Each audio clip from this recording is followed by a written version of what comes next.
So one day I was browsing Steam, looking for something interesting to play. I see this creepy ass looking game by an unknown developer and chose to ignore it. I didn't feel like stressing myself out with spooks after all. Then I see it again, and this time I click it. Turns out it's a game where the main objective is to decipher an unknown language while navigating a strange world. Sounds interesting, and it's got all these good reviews, but maybe not today, so I click away. But then I see it again, and this time there's a bit of a discount. And mentally, I felt like I could deal with some scares. This time I read the description a little more and found out that there's a sort of romantic aspect to it, albeit a small one. Intriguing, I thought. I liked romance, but not when it was the main ingredient in a dish, believe it or not. So, I buy it. Uh, Wow, I'll be honest, I had a hard time putting this game down. In the beginning, I was on edge. There are jump scares, blood, scary looking creatures. You don't understand anything or anyone. The inhabitants of this world speak a different language, and you have to pick it up fast if you want to survive. On rare occasions, the game gives you an idea of what a word is supposed to mean, but most of the time you have to guess through the context clues. The more you play, the more these words are used in other situations, giving you further clarity. Sometimes the horror men, that's what they're called on the Steam store, try to teach you some words too. So I found the deciphering aspect of the game to be quite fun and not at all too difficult. It really gives you a feeling of accomplishment when sentences start making sense.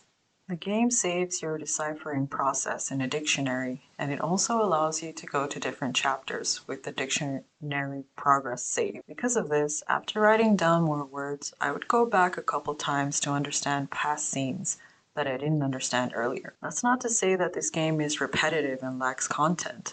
On the contrary, there are many different endings, with some being character specific. Speaking of characters, I do think that's another aspect where the game truly shines. It's a little ironic if you consider that the language they speak could be considered simple, as a word is sometimes actually a broader representation of a concept. And because of the nature of the game, that is, for you to decipher, there can't be too many complex concepts, or else the scope would be way too large. So you can't expect a character to be able to explain in specific detail their motivations or their past, etc. But maybe that's what makes them a little more endearing and also adds to the mystery or otherworldly aspect. Take Mr. Crawling, a character that, from what I can see, is heavily beloved by the player base, myself included. In the beginning, I didn't know what he was saying, but later on, when I go back after deciphering some words, and a bit of a spoiler here, turns out he's just saying it's dangerous to be alone, and that's why he'll follow you. And follow you he does, providing advice, granted you understand, and even protecting you at times. He's sad every time he loses you and happy when he finds you. Of course, if you tell him to leave, he respects your choice and goes. Guess he's just a giant cutie pie. And the game does a good job at establishing different personalities for these characters, despite the limited vocabulary. There's a cold scientist guy, a trickster who can either kill you with consent or help you, a softy hooded man who's a serious loner.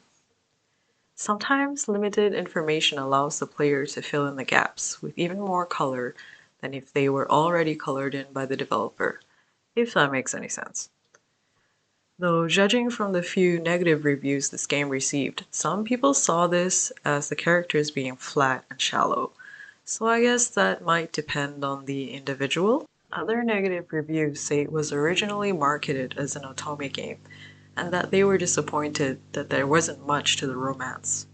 I didn't go in expecting much, but that is a valid point to consider. This isn't really a dating game. The main focus is still deciphering an unknown language in a horror setting. I found myself dying quite a bit, especially in the beginning, but because of the horror tag, I was already expecting it to be a game with many bad endings. So they never really deterred me and I never felt frustrated, especially since you can easily jump in where you left off. One thing I am a bit neutral about is the story presentation. Everything is left kind of vague and I get it. That does help create some mystery. The overall setting seems pretty interesting, and after experiencing a few different endings, I kind of get the gist of what's going on. However, it did leave me feeling like I wanted more concrete answers at times. TLDR, I think Homicipher is a very enjoyable game if you find the following appealing. Number 1, deciphering a monster language. Number 2, interacting with monster dudes. Number 3, finding different endings that may or may not reveal more of what's going on. I also think you need to go in with these in mind.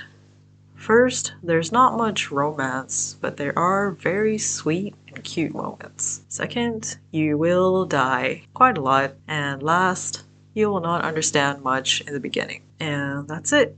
Thanks for watching my video game review. I've been trying to branch out into trying games I wouldn't normally play and looking at games made by developers I haven't heard of. If you like this video, give it a like, comment if you want, and subscribe. See ya! P.S. If you want to see more of the game or gameplay, I'll leave my playthrough running for a couple more minutes so you can see me struggle. Kinda reminded me of trying to navigate a world where you don't speak the language well. And my dumbass has done that several times in my life, so hey, kind of familiar territory for me. Anyway, here you go. Your name?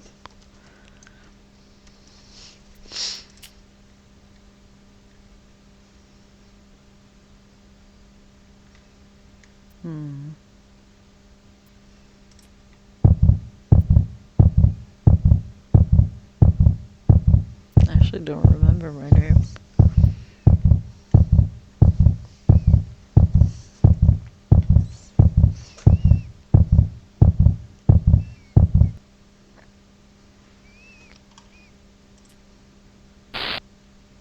Give your something.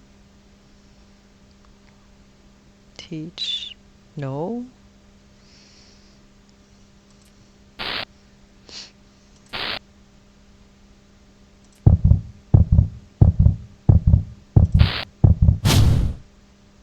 What? I'm so confused right now. Go away. Not give. You should get out. You get out. What is happening? I can protect you. You?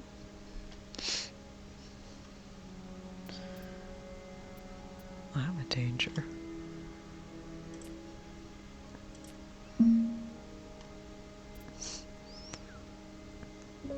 Thank you. You're welcome. You're welcome.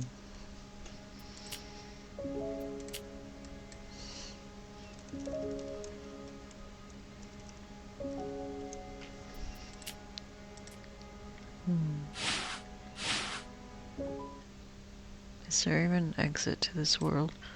It's different to the world that I was in, but I've seen some familiar things too. So maybe it's not a completely different world. There must be something that connects the two. Let's go. It must be go.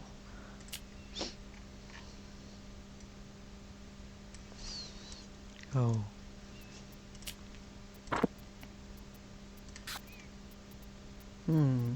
That was weird.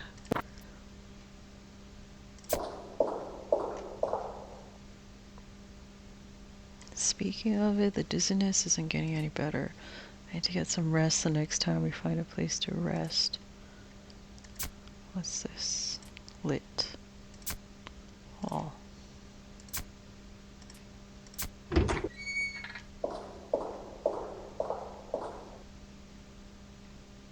Oh. Okay, wasn't expecting that.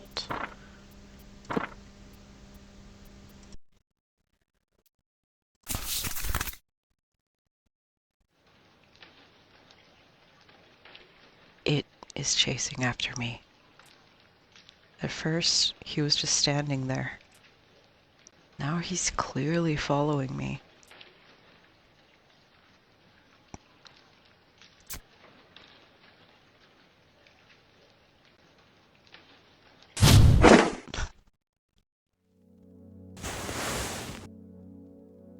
A dream? When did I fall asleep?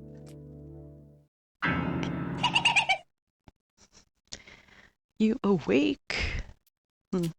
This is probably awake, but I'll just leave it. Healthy? This is probably not changing. We'll see. Is he worried about me? He looks scary though. I'm fine. There's a blanket on me. Curtain slash cloth.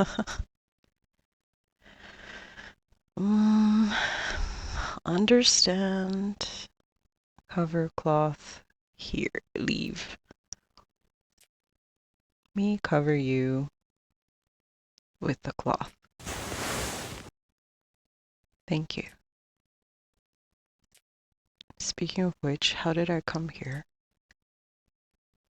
I wonder if he's actually saying, "Are you okay?"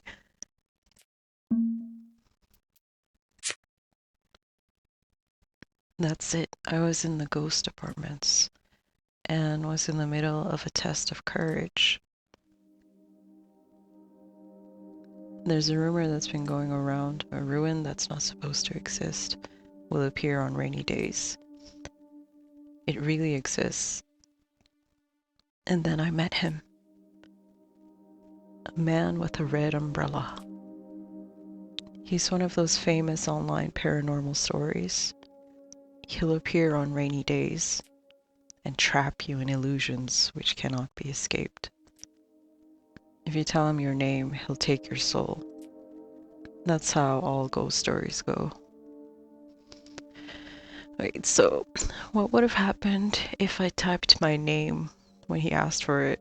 The problem is I don't remember the name that the pro tag said was her name. I should have written it down, but eh. So he's probably a fictional figure. Shouldn't exist in reality, but the rumor is coming alive. And maybe that ghost apartment might be his creation or his playground or whatsoever. I made it back, but no one else could be found at all. That's a place they can't reach even if they tried. I'm the only one who went there and made it back a couple of times.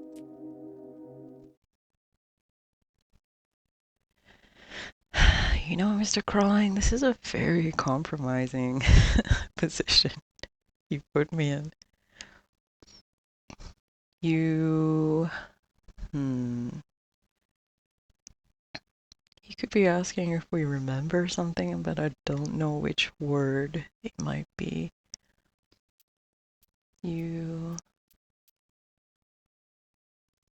Let's just put something in.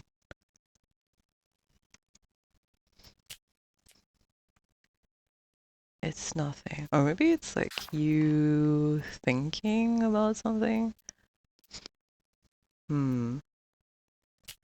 Maybe.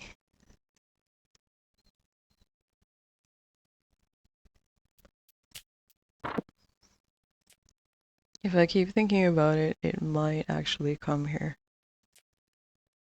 I should stop thinking about it. You thinking... Maybe this is something.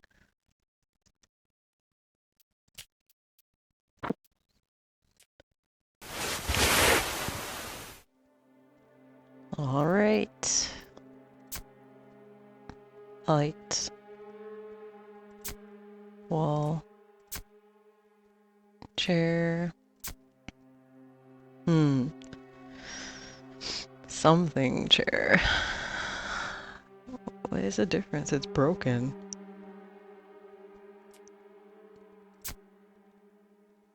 But it's not the word for broken. What could it be?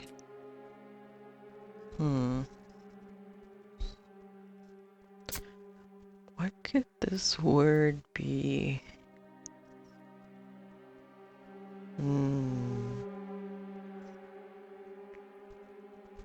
Old? Maybe?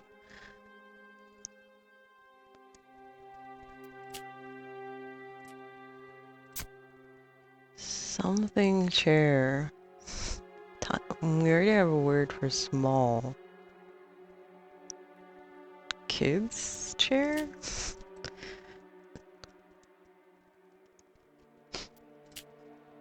Okay.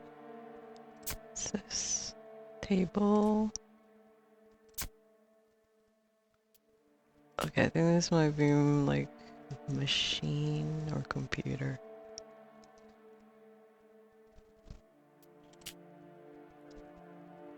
It's probably machine. Or device, something like that. Machine move.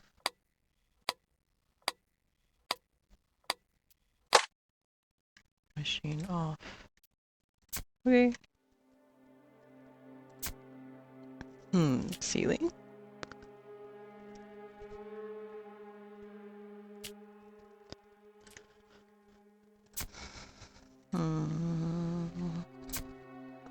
Floor, this is probably floor.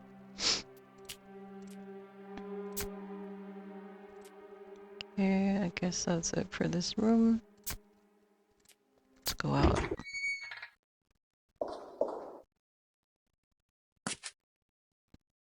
You...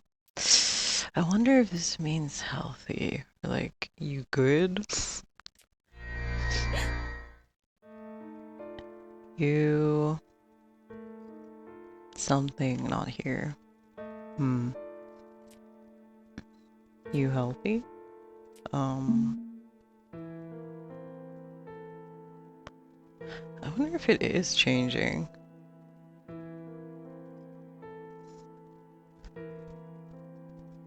It could be sick. I'm healthy. You healthy. Welcome. Yay. Great.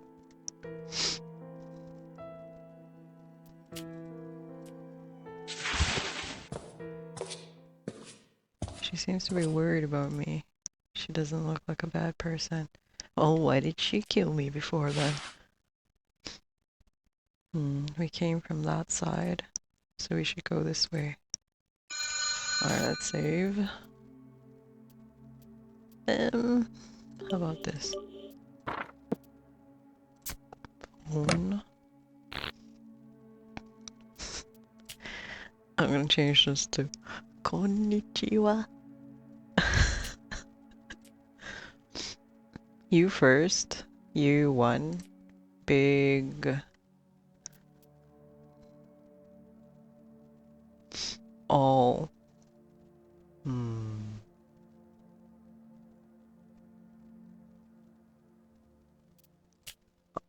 It said it could. Everyone, right? So maybe us. Big us. Danger. Threat. Okay. Oh yeah. Yeah. I saved this earlier in the game, I guess. I went a bit forward earlier just to see, because I was so excited. And then I guess the game must have saved that I wrote this down. These two words look like they share a similar meaning. Looks like it stands for everyone in this world. And And this specifically stands for other individuals. Maybe outsiders? Outsiders?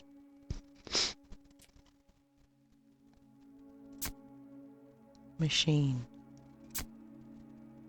Go. Wall. Floor. Wall. Ceiling. Thank you, Mr. Crowley. Okay, let's go.